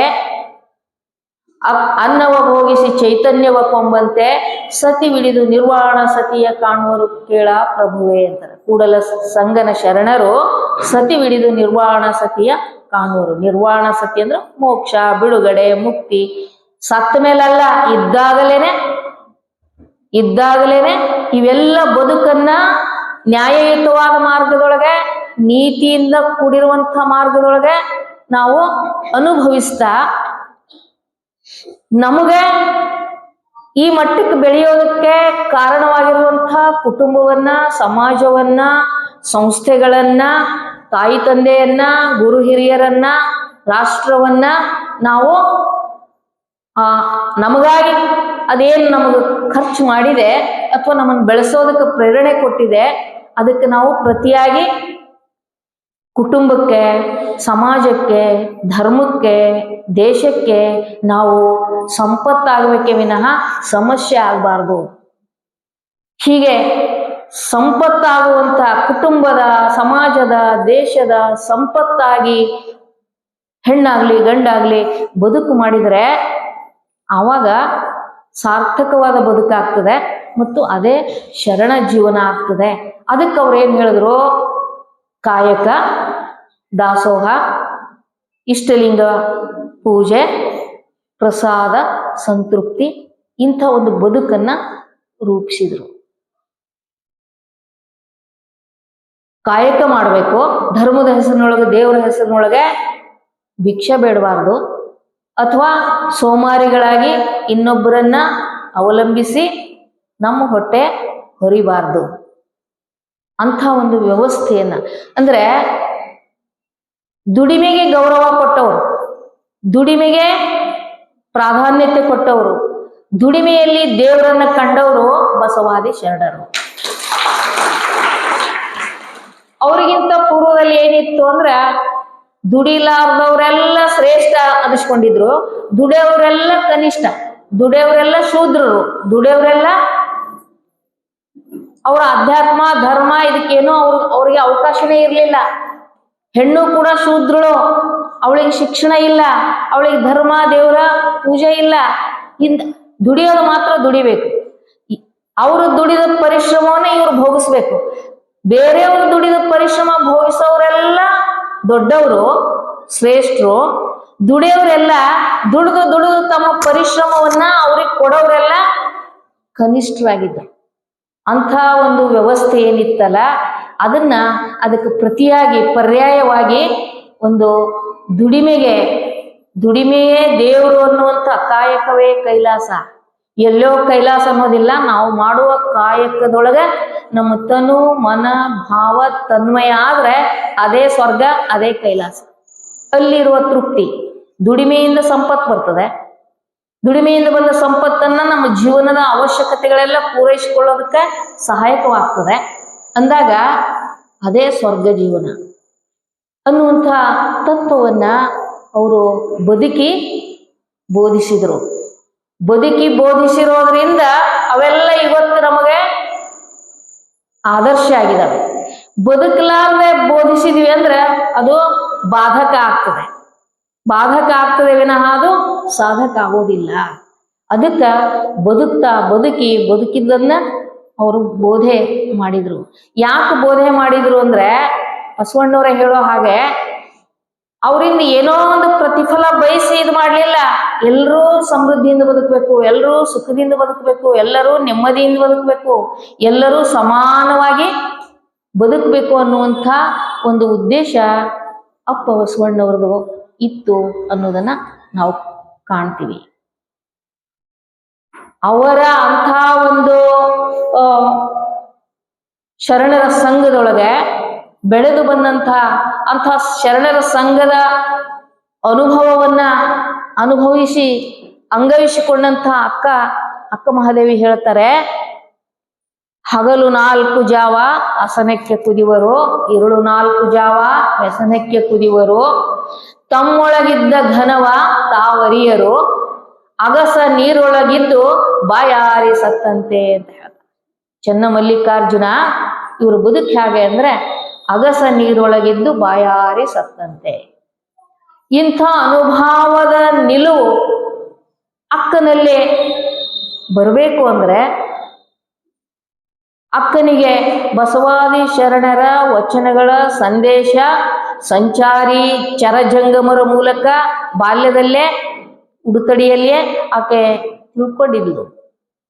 ಜೊತೆಗೆ ಶರಣರ ಸಂಘ ಅವಳಿಗೆ ಇನ್ನಷ್ಟು ಆ ವ್ಯಕ್ತಿತ್ವವನ್ನು ಪರಿಪಕ್ವಗೊಳಿಸ್ತು. ಅಂಥ ಎಲ್ಲ ಶರಣೆಯರ ಬದುಕನ್ನ ಪರಿಪಕ್ವಗೊಳಿಸಿರುವಂಥ ಆ ಶರಣರ ಸಂಘ ಅದು ಬಹಳ ದೊಡ್ಡದು. ಇಂಥ ಹಲವಾರು ವಿಚಾರಗಳನ್ನ ಶರಣೆಯರ ಬದುಕಿನಲ್ಲಿ ನಾವು ಕಾಣ್ತೇವೆ. ಅಂದ್ರೆ ಇವತ್ತು ಉದಾಹರಣೆ ಎಷ್ಟು ಚಂದ ಕೊಡ್ತಾರ ನೋಡ್ರಿ. ಅಕ್ಕ ಉದಾಹರಣೆ ಕೊಡೋದು ನೋಡಿದ್ರೆ ಒಂದು ಅಗಸನ ಉದಾಹರಣೆ ಕೊಡ್ತಾರ. ಹಗಲ 12 ತಾಸ ಆ ನೀರೊಳಗ ಬಟ್ಟೆ ತೊಳಿತಿರ್ತಾನೆ. ಆದ್ರೆ ಆ ಬಟ್ಟೆ ತೊಳೆಯೋ ಮನುಷ್ಯನು ಬಾಯಾರಿಕೆಯಿಂದ ಸತ್ತ ಅಂತ ಸುದ್ದಿ ಆಗ್ತದಂತ. ನೀರೊಳಗೆ ಇದ್ದು ಅಗಸ ನೀರೊಳಗಿರ್ದು ಬಾಯಾರಿ ಸತ್ತಂತೆ. ಹಂಗ ನಮ್ ಬದುಕಾಗ್ಯದ ಅಂತ. ನಮ್ಮೊಳಗ ಪರಮಾತ್ಮ ಚೈತನ್ಯ ಇದೆ, ನಮ್ಮೊಳಗೆ ಆ ದೇವ ತತ್ವ ಇದೆ. ಆದ್ರೆ ನಾವು ಅದನ್ನ ಬಿಟ್ಟು ದೇವರು ಎಲ್ಲೋ ಇದಾರ ಅಂತ ದೇವ್ರನ್ನ ಹುಡಿಕೊಂಡು ಹೋಗಿ ದಣದು ಸಾಯ್ತಾ ಇದೀವಿ. ಹಣ ಕಳ್ಕೊಳ್ತೀವಿ, ಶಕ್ತಿ ಕಳ್ಕೊಳ್ತೀವಿ, ಸಮಯ ಕಳ್ಕೊಳ್ತೀವಿ. ಇದೆಲ್ಲದಕ್ಕಿಂತ ಹೆಚ್ಚು ಮನಸ್ಸಿನ ನೆಮ್ಮದಿ ಕಳ್ಕೊಳ್ತೀವಿ. ಹೀಗೆ ಕಳ್ಕೊಂಡು ನಾವು ನೆಮ್ಮದಿ ಇಲ್ಲದ, ಒಂದು ರೀತಿಯ ತೃಪ್ತಿ ಇಲ್ಲದ ಸಂದೇಹದ ಬದುಕಿನೊಳಗೆ ನಾವು ದುಃಖ ಅನುಭವಿಸ್ತೀವಿ. ಸಂದೇಹದ ಬದುಕು ಯಾವಾಗಲೂ ಇದು ಏನಾಗ್ತದೋ ಏನೋ, ಹೀಗಾದ್ರೆ ಏನಾಗ್ತದೋ, ಹಾಗಾದ್ರೆ ಏನಾಗ್ತದೋ, ಅದು ಬಿಟ್ರೆ ಏನಾಗ್ತದೋ, ಇದು ಹಿಡಿದ್ರೆ ಏನಾಗ್ತದೋ, ಅಲ್ಲಿ ಹೋದ್ರು ದೇವ್ರು ಸಿಗ್ಲಿಲ್ಲ, ಇಲ್ಲಿ ಹೋದ್ರು ಸಿಗೋ ವಸ್ತು ಅಲ್ಲದು. ಅದಕ್ಕೆ ಅವ್ರು ಹೇಳ್ತಾರೆ, ನಮ್ಮೊಳಗೆ ಇರುವಂತಹ ಘನ ತತ್ವವನ್ನ, ವಿಶ್ವ ಚೈತನ್ಯವನ್ನ ನಮ್ಮೊಳಗೆ ಇದೆ, ನಾವು ಅದನ್ನ ಅನುಭವಿಸೋದನ್ನ ತಿಳ್ಕೊಂಡಿಲ್ಲ, ಕಂಡ್ಕೊಂಡಿಲ್ಲ ಅನ್ನೋ ಮಾತನ್ನ ಅಲ್ಲಿ ಅಕ್ಕ ಹೇಳ್ತಾರೆ. ಹೀಗೆ ನಮ್ಮನ್ನ ನಾವು ಅರಿತುಕೊಳ್ಳೋದು ಅಂದ್ರೆ, ನಾವು ಹೇಗೆ ನಮ್ಮ ಶರೀರ ಹೇಗೆ ರಚನೆಗೊಂಡಿದೆ, ನಮ್ಮ ಮನಸ್ಸು ಹೇಗೆ ರಚನೆಗೊಂಡಿದೆ, ನಮ್ಮೊಳಗ ಇದೆಲ್ಲ ಇಷ್ಟೊಂದು ಕ್ರಿಯಾತ್ಮಕವಾಗಿ ನಡಿಬೇಕಾದ್ರೆ ಒಳಗೆ ಏನೊಂದು ಶಕ್ತಿ ಇದೆ, ಯಾವ ಚೈತನ್ಯ ನಮಗೆ ನಡೆಸ್ತಾ ಇದೆ, ಆ ಸತ್ಯದ ಬಗ್ಗೆ ನಾವು ಅರಿತುಕೊಂಡ್ರೆ ನಾವು ಹೊರಗೆ ಹುಡುಕೋದು ಅವಶ್ಯ ಇಲ್ಲ. ಜಡ ಮತ್ತು ಚೈತನ್ಯ ಇವೆರಡೂ ಕೂಡ ಒಂದೇ ಕಡೆ ಇದಾವೆ. ಈ ಶರೀರ ಜಡ, ಆದ್ರೆ ಈ ಶರೀರಕ್ಕೆ ಕ್ರಿಯಾತ್ಮಕವಾಗಿ ಪ್ರೇರಣೆ ಕೊಡುವಂತಹ ಒಂದು ಚೈತನ್ಯ ಒಳಗಿದೆಯಲ್ಲ, ಇವೆರಡು ಸೇರಿ ಇದು ಕ್ರಿಯೆಗೆ ತೊಡಗ್ತಾ ಇದೆ. ಹೀಗೆ ಒಂದು ವೇಳೆ ಈ ಒಳಗಿರುವಂತಹ ಚೈತನ್ಯ ಇರಲಿಲ್ಲ ಅಂದ್ರೆ ನಾವು ಉಂಡ ಆಹಾರ ಪಚನ ಆಗೋದಿಲ್ಲ, ಶಕ್ತಿ ಆಗೋದಿಲ್ಲ. ಆದ್ರೆ ಆಹಾರ ಹೊರಗಿಟ್ರೆ ಹಳಸ್ತದೆ, ಕೆಟ್ಟ ಹೋಗ್ತದೆ. ಆದ್ರೆ ಆಹಾರ ನಾವು ಪ್ರಸಾದವಾಗಿ ಸ್ವೀಕಾರ ಮಾಡಿದ್ರೆ ನಮ್ಮೊಳಗಿರುವಂತಹ ಚೈತನ್ಯದ ಸಹಾಯದೊಂದಿಗೆ ಅದು ಶಕ್ತಿಯಾಗಿ ಪರಿವರ್ತನೆ ಆಗ್ತದೆ. ಅದಕ್ಕೆ ಬಸವಣ್ಣನ ಅನ್ನವ ಭೋಗಿಸಿ ಚೈತನ್ಯವ ಕೊಂಬಂತೆ. ಹೊರಗಿಟ್ರೆ ಜಡ, ಭಾಳ ಹೊತ್ತಿಟ್ರೆ ಕೆಟ್ಟ ಹೋಗ್ತದೆ. ಆದ್ರೆ ಅದು ಅರ್ಪಣೆ ಮಾಡ್ಕೊಂಡ್ಬಿಟ್ರೆ ಒಳಗೆ ಹೋಗಿ ಅದು ಶಕ್ತಿ ಆಗ್ತದೆ. ಶಕ್ತಿಯಾಗಿ ನಮ್ಮ ಕಾರ್ಯ ಚಟುವಟಿಕೆಗಳಿಗೆ ಅದು ಸಹಾಯಕವಾಗ್ತದೆ. ಹಾಗೆ ಲಿಂಗ ಜಂಗಮ ಅನ್ನೋದು ಇವೆರಡು ಪರಸ್ಪರ ಪೂರಕವಾದಂತ ಶಕ್ತಿಗಳು. ಹೀಗೆ ನಮ್ಮೊಳಗೆ ಈ ಘನ ತತ್ವ ಇರೋದ್ರಿಂದ, ಅದು ಇದೆ ಅಂತ ತಿಳ್ಕೊಂಡೆ ನಾವು ಉಸಿರಾಡ್ತಾ ಇದೀವಿ, ನಾವು ಊಟ ಮಾಡಿದ್ರೆ ಕರಗಿಸ್ಕೊಳ್ತಾ ಇದೀವಿ, ಶಕ್ತಿ ಮಾಡ್ಕೊಳ್ತಾ ಇದೀವಿ, ಬದುಕ್ತಾ ಇದೀವಿ, ಮಾತಾಡ್ತಾ ಇದೀವಿ, ಇನ್ನೊಬ್ರಿಗೆ ಸಹಾಯ ಮಾಡ್ತೀವಿ. ಮನಸ್ಸು ಇದನ್ನೆಲ್ಲ ಕರುಣೆ, ವಿನಯ, ಅನುಕಂಪ, ಸಮತೆ ಇದೆಲ್ಲವನ್ನ ಅಳವಡಿಸಿಕೊಂಡ ಮನಸ್ಸೇ ಲಿಂಗ ಆಗ್ತದೆ, ಮನಸ್ಸೇ ದೇವ ಸ್ವರೂಪ ಆಗ್ತದೆ. ಅವಾಗ ಎಲ್ಲರೂ ನಮ್ಗೆ ಬೇರೆ ಬೇರೆಯಾಗಿ ಕಾಣಕ ಸಾಧ್ಯ ಇಲ್ಲ, ಬೇರೆ ಬೇರೆಯಾಗಿ ಕಾಣೋದಿಲ್ಲ. ಅದಕ್ಕೆ ಇಂಥ ಎಲ್ಲ ಭಿನ್ನ ಭಿನ್ನ ಭಿನ್ನ ಭಿನ್ನ ಭಿನ್ನವಾಗಿ ಕಾಣುವಂತಹ ಭೇದ ಭಾವದ ಕೊಳೆಯನ್ನ ಕಳೆದು ಹಾಕಿ ಎಲ್ಲರನ್ನು ಕೂಡ ಲಿಂಗ ಸ್ವರೂಪಿಗಳನ್ನಾಗಿ ಮಾಡಿದ್ರು. ಅದಕ್ಕೆ ಹೇಳ್ತಾರೆ ಬಸವಣ್ಣವರು, ಎಲ್ಲ ಸಕಲ ಜೀವರಾಶಿಗಳನ್ನ ಲಿಂಗದ ರಾಶಿಯನ್ನಾಗಿ ಮಾಡಿದಾತ ಬಸವಣ್ಣ ಅಂತ ಹೇಳ್ತಾರೆ. ಅವ್ರು ಹೇಳೋ ಒಂದು ವಚನ ನಾವು ನೆನಪಿಸ್ಕೊಳ್ಳೋದ್ರ ಮೂಲಕ ನನ್ನ ಮಾತು ಮುಗಿಸ್ತೇನೆ. ಸಮಯ ಬಹಳ ಆಯ್ತು ಅನ್ಸುತ್ತೆ. ಬಸವಣ್ಣವ್ರು ಹೇಳ್ತಾರೆ, ಬರೇ ಲಿಂಗದಲ್ಲಿ ದೇವನನ್ನ ಕಾಣೋದಷ್ಟೇ ಅಲ್ಲ, ಆ ಲಿಂಗವನ್ನ ನಿಮ್ಮೊಳಗನು ಕಾಣಬೇಕು ಅಂತ. ಎಲ್ಲ ಜೀವರಾಶಿಗಳಲ್ಲಿ ಆ ಲಿಂಗ ಸ್ವರೂಪವನ್ನ ಕಾಣಬೇಕು. ಲಿಂಗ ಸ್ವರೂಪಿಗಳೇ ಅವ್ನು ನೋಡಿದ ಕೂಡಲೇ ಇವ ಬಡಿಗ, ಇವ ಕುಂಬಾರ, ಇವ ಕೀಳು ಜಾತಿ, ಇವ ಮೇಲ್ ಜಾತಿ, ಇದು ಹೆಣ್ಣು, ಇದು ಗಂಡು ಹಂಗೆ ಕಾಣೋದಲ್ಲ. ಇವೆಲ್ಲ ಮೇಲಿನ ಈ ತೋರಿಕೆ ಏನಿದೆಯಲ್ಲ, ಇವೆಲ್ಲ ಹೊರಗಿನ ಕಾಣೋ, ನಮ್ಮ ಈ ಹೊರಗಿನ ದೃಷ್ಟಿಗೆ ಕಾಣೋ ಭೇದಗಳೇ ವಿನಃ ಆಂತರ್ಯದೊಳಗಿರುವಂಥ ಚೈತನ್ಯ ಏನಿದೆಯಲ್ಲ, ಆ ಲಿಂಗ ಚೈತನ್ಯ, ವಿಶ್ವ ಚೈತನ್ಯ, ಅದು ಹೆಣ್ಣು ಅಲ್ಲ, ಗಂಡು ಅಲ್ಲ, ಗಂಡನೂ ಅಲ್ಲ, ಹೆಂಡತಿನೂ ಅಲ್ಲ. ಯಾವ ಈ ಭೇದಗಳು ಕೂಡ ಅಲ್ಲಿಲ್ಲ. ಅದು ಕೇವಲ ಚೈತನ್ಯ. ಲೋಕದ ವ್ಯವಹಾರಕ್ಕಾಗಿ ಈ ಹೊರಗಿನ ಹೆಣ್ಣು ಗಂಡು ಇವೆಲ್ಲ ರೂಪಗಳೇ ವಿನಃ, ಆದ್ರೆ ಮೂಲ ಚೈತನ್ಯಕ್ಕೆ ಯಾವ ಒಂದಿದು ಇಲ್ಲ. ಹಾಗೆ ಹೇಳುವಂತ ಮಾತನ್ನ ನಾವು ಬಸವ ತಂದೆಯ ತತ್ವಗಳಲ್ಲಿ ಕಾಣ್ತೇವೆ. ಅವರು ಹೇಳೋ ಒಂದು ವಚನ ಲಿಂಗಕ್ಕೂ ಅನ್ವಯಿಸ್ತದೆ, ಸಮಾಜದ ಸಕಲ ಜೀವಕ್ಕೂ ಅನ್ವಯಿಸ್ತದೆ. ನಿಮ್ಮ ನೋಡಿ ನೋಡಿ ಅಂತಾರ. ನಿಮ್ಮ ಅಂದ್ರೆ ಒಂದ್ ರೀತಿ ಇಷ್ಟಲಿಂಗವನ್ನ ಪೂಜಾ ಮಾಡುವಾಗ ಹಿಡ್ಕೊಂಡು ನಿರೀಕ್ಷೆ ಮಾಡ್ತೀವಲ್ಲ, ಇಷ್ಟಲಿಂಗದ ನಿರೀಕ್ಷೆ. ನಿಮ್ಮ ನೋಟ ಅನಂತ ಸುಖ, ನಿಮ್ಮ ಕೂಟ ಪರಮ ಸುಖ. ನಿಮ್ಮ ನೋಟ ಅನಂತ ಸುಖ, ನಿಮ್ಮ ಕೂಟ ಪರಮ ಸುಖ. ನೀವು ಬೇರೆ ಅಲ್ಲ, ಲಿಂಗ ಬೇರೆ ಅಲ್ಲ. ನಿಮ್ಮನ್ನ ನೋಡೋದ್ರಿಂದ ಒಂದು ರೀತಿಯ ಆನಂದ ಆಗ್ತದೆ. ನಿಮ್ಮ ಜೊತೆಗೆ ನಿಮ್ಮ ಕೂಟ ಅಂದ್ರೆ ನಿಮ್ಮೊಂದಿಗೆ ಸಂಭಾಷಣೆ, ನಿಮ್ಮೊಂದಿಗೆ ಚರ್ಚೆ, ನಿಮ್ಮೊಂದಿಗೆ ಮಾತನಾಡೋದು, ಇದು ಪರಮಾನಂದ. ನಿಮ್ಮ ನೋಟ ಅನಂತ ಸುಖ, ನಿಮ್ಮ ಕೂಟ ಪರಮ ಸುಖ. ಕೇವಲ ಶರೀರದ ಜೊತೆಗೆ ಮಾತನಾಡೋದಲ್ಲ, ನಿಮ್ಮ ಅಂತರಾತ್ಮದ ಅನುಭವಗಳು ನಾವು ಕೇಳೋದಾಗ್ಲಿ, ನಮ್ಮದು ನೀವು ಕೇಳೋದಾಗ್ಲಿ, ಇದೇನದಲ್ಲ ಕೂಟ. ಇದು ಪರಮ ಸುಖ, ಅನಂತ ಸುಖ ಅಂತ ಹೇಳ್ತಾರೆ. ಹೀಗೆ ನಿಮ್ಮ ಕೂಟ ಪರಮ ಸುಖ, ನಿಮ್ಮ ನೋಟ ಅನಂತ ಸುಖ, ನಿಮ್ಮ ಕೂಟ ಪರಮ ಸುಖ. ಅವಟು ಕೋಟಿ ರೋಮಂಗಳೆಲ್ಲ ಕಂಗಳಾಗಿ ನೋಡುತ್ತಿದ್ದೆನು. ಬಹುಶಃ ಬಸವಣ್ಣನವರ ಕಾರ್ಯವನ್ನ ನಾವು ಕಣ್ಮುಂದ್ ತಂದ್ಕೊಂಡ್ರೆ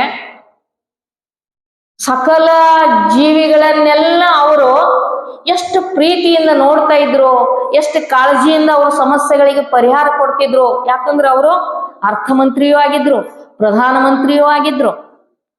ಸಮಾಜದ ಜನರಿಗೆ ಏನು ತೊಂದರೆ ಇದೆ, ಏನು ಕಷ್ಟ ಇದೆ, ಏನು ಬೇಕಾಗಿದೆ ಅನ್ನೋದನ್ನ ಅವರು ಕಂಡುಕೊಳ್ತಾ ಇದ್ರು, ಅದಕ್ಕೆ ಪರಿಹಾರ ಕೊಡ್ತಾ ಇದ್ರು.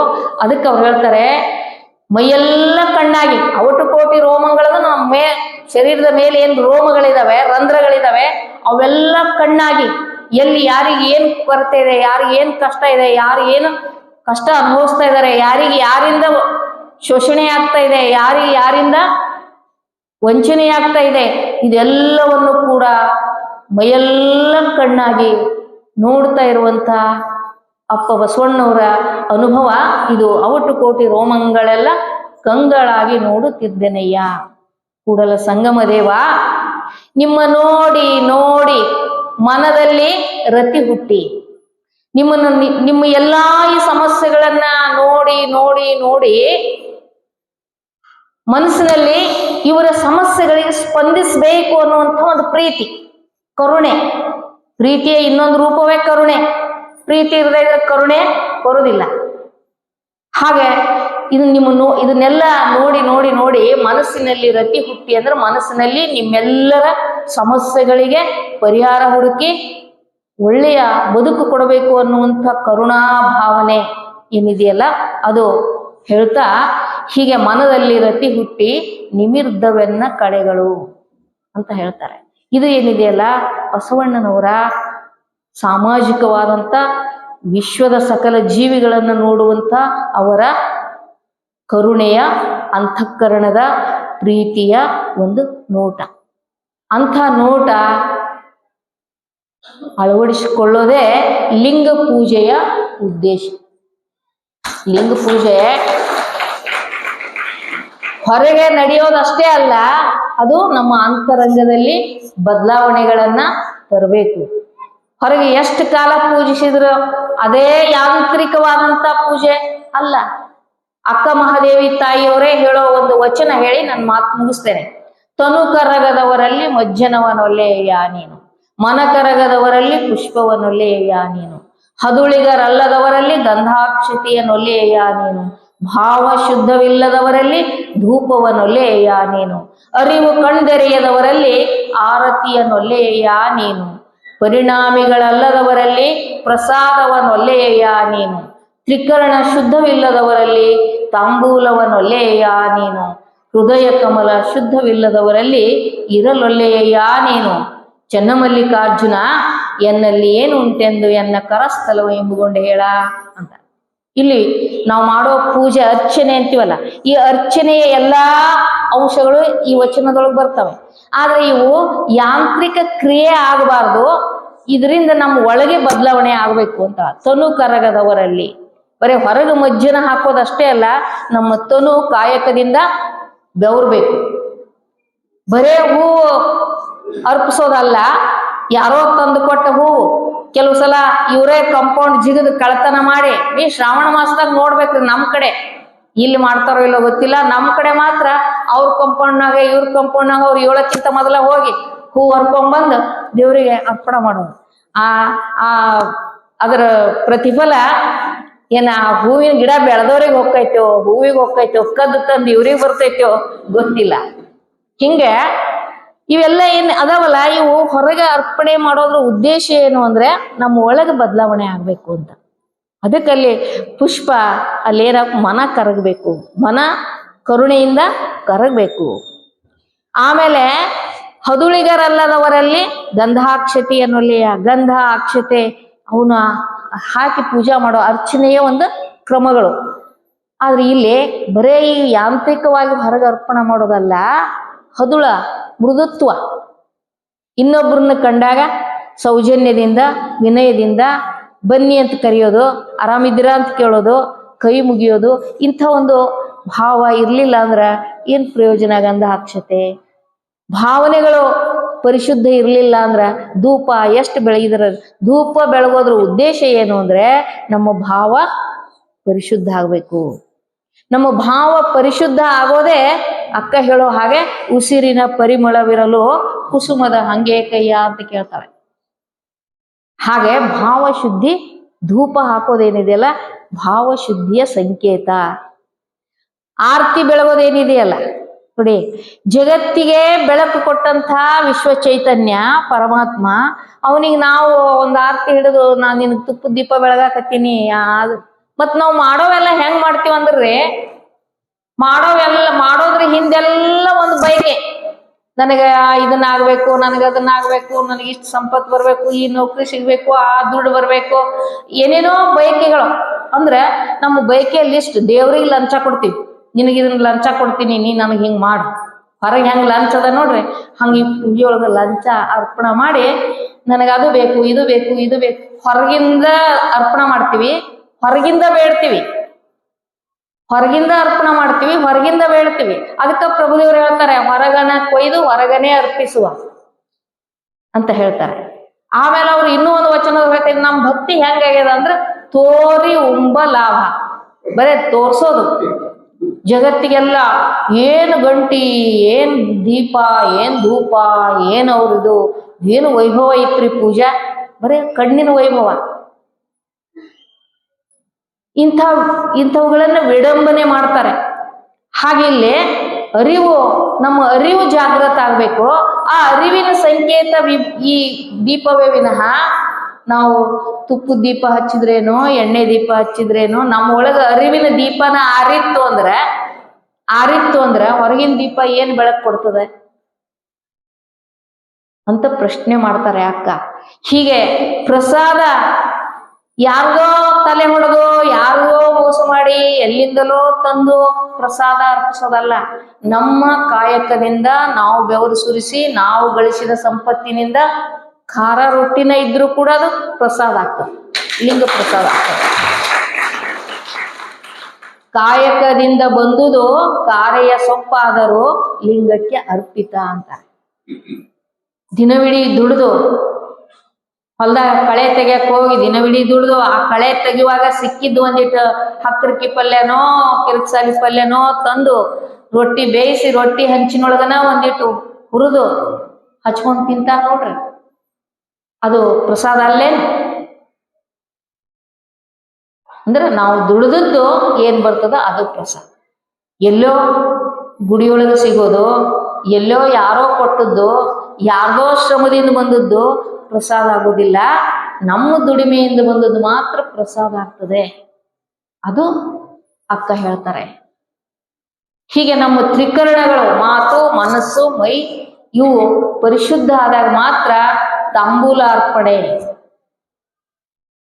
ಹೃದಯ ಪರಿಶುದ್ಧ ಇದ್ದಲ್ಲಿ ಮಾತ್ರ ದೈವಿ ಚೈತನ್ಯ ನೆಲೆಸ್ತದೆ ಅನ್ನೋದನ್ನ ಅಕ್ಕ ಈ ವಚನದೊಳಗೆ ಹೇಳ್ತಾಳೆ.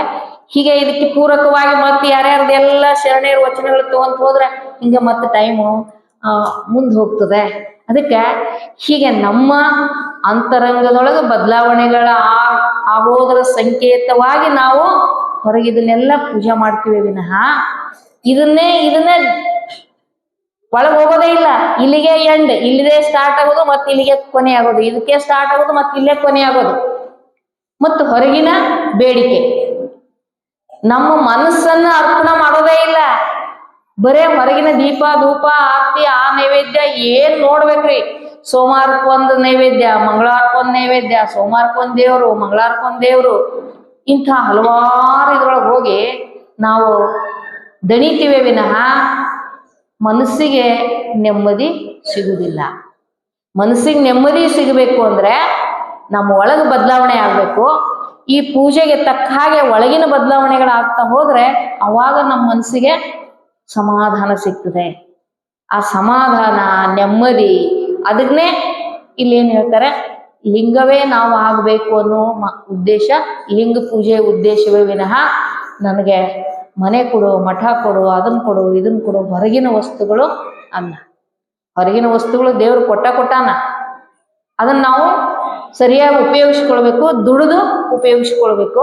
ಅದನ್ನ ಬಿಟ್ಟು ನಾವು ಇದ್ರೊಳಗನೆ ಕೂಡೋದಲ್ಲ ಅನ್ನೋದನ್ನ ಅಕ್ಕ ಈ ವಚನದಲ್ಲಿ ಹೇಳ್ತಾರೆ. ಹೀಗೆ ಅಕ್ಕನ ಪ್ರವಚನ ಕೇಳಿರಿ. ನಾವು ಅಕ್ಕನ ಮಾತು ವಚನ ನಿನ್ ಮುಂದೆ ಹೇಳ್ದೆ, ನಾನು ಹೇಳಿದಕ್ಕಿನೂ ಅಳವಡಿಸ್ಕೊಳ್ಬೇಕು, ಕೇಳಿದವರು ಅಳವಡಿಸ್ಕೊಳ್ಬೇಕು. ಇದು ನಾವೆಲ್ಲ ಒಂದೇ. ನೀವು ಅಲ್ಲಿ ಕೆಳಗೆ ಕೂತೀರಿ, ನಮ್ಗೆ ಇಲ್ಲಿ ಮ್ಯಾಲ ಕರೆದು ಕೂಡ್ಸ್ಯಾರ ಅಷ್ಟೇ. ಆದ್ರೆ ನಾ ವಚನ ಹೇಳ್ತೀನಿ ಅಂದ್ರೆ ನನಗೆ ಬರೀ ಹೇಳಕ್ಕಷ್ಟ ಬದುಕಕ್ಕ ರಿಯಾಯಿತಿ ಇಲ್ಲ. ನಾವೇನ್ ಹೇಳ್ತೀವಿ ಅದಕ್ಕೆ ಬದುಕಕ್ ಪ್ರಯತ್ನ ಮಾಡ್ಬೇಕು. ಎಡಬಹುದು, ಮುಗ್ಗರಿಸಬಹುದು, ಸ್ವಲ್ಪ ಕಷ್ಟ ಆಗಬಹುದು, ಆದ್ರೆ ಅದು ಮನಸ್ಸು ಮಾಡಿದ್ರೆ ನಾವು ಅದನ್ನ ಬದುಕೋದಕ್ಕೆ ಸಾಧ್ಯ ಇದೆ.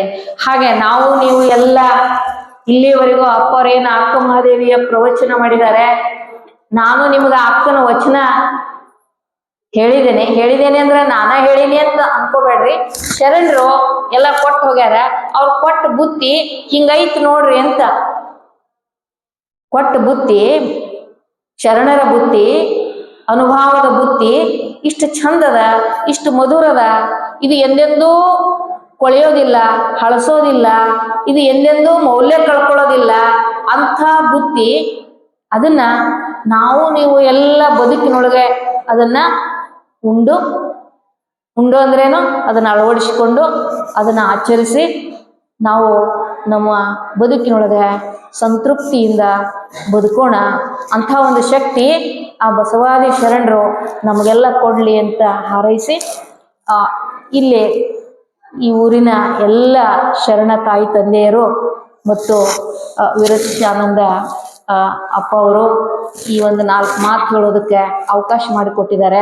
ಈ ಊರಿಗೆ ಬರೋದಕ್ಕೆ ಇವರು ಕಾರಣರಾಗಿದ್ದಾರೆ. ಅದಕ್ಕೆ ನಿಮ್ಮೆಲ್ಲರಿಗೂ ಮತ್ತು ಕೇಳಿದಂತಹ ತಮ್ಮೆಲ್ಲ ಭಕ್ತಿಯ ಹೃದಯಗಳಿಗೆ ಶರಣು ಶರಣಾರ್ಥಿ.